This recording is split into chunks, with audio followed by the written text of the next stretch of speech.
Put down the cranberry sauce. Nathaniel Hawthorne spent his career hunting the Puritans, and he started with his own bloodline. Here's the core of it. Hawthorne's ancestors weren't quaint founders, they were enforcers. William Hathorne ordered Quakers whipped through the streets. John Hathorne helped drive the Salem witch prosecutions in 1692 and never repented. Samuel Sewall stood up in church and confessed. John stayed proud. That silence became Hawthorne's shame.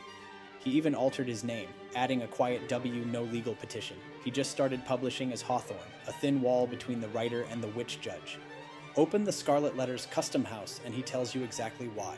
He calls William a bitter persecutor, as witnessed the Quakers. Of John, he says the witch's blood left a stain so deep he imagines it clinging to the old dry bones in Salem's ground. Then he does something wild for a 19th century author. I, the present writer, hereby take shame upon myself, and pray that any curse incurred by them may be now and henceforth removed. That's not a preface, that's an exorcism. And the fiction swings the axe. That line isn't random. It echoes Sarah Good's historical curse on a Salem minister. Hawthorne re-aims it at the judge and lets it detonate across generations. By the time we reach the 19th century Judge Pynchon, smiling, respectable, spiritually rotten, the curse lands. The watch ticks. The blood prophecy cashes out. Young Goodman Brown is the nightmare version. Brown meets a traveler in the forest, the devil, who looks like family. And here's the resume of his saints. I helped your grandfather, the constable, when he lashed the Quaker woman so smartly through the streets of Salem.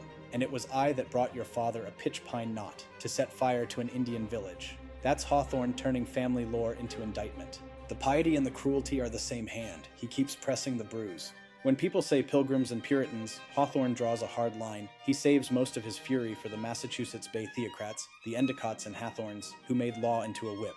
So here's the point. Hawthorne didn't write to celebrate the founders. He wrote to put them on trial. He adds a letter to his name, confesses in print for their sins, and then builds novels where the curse finally finds the judge. If you taste metal in the gravy, that's history. Was he fair to his ancestors, or did he go too far to balance the scales? Tell me where you land, and if you want more 19th century fire, subscribe. Until next time, keep your candles lit and your prefaces loaded.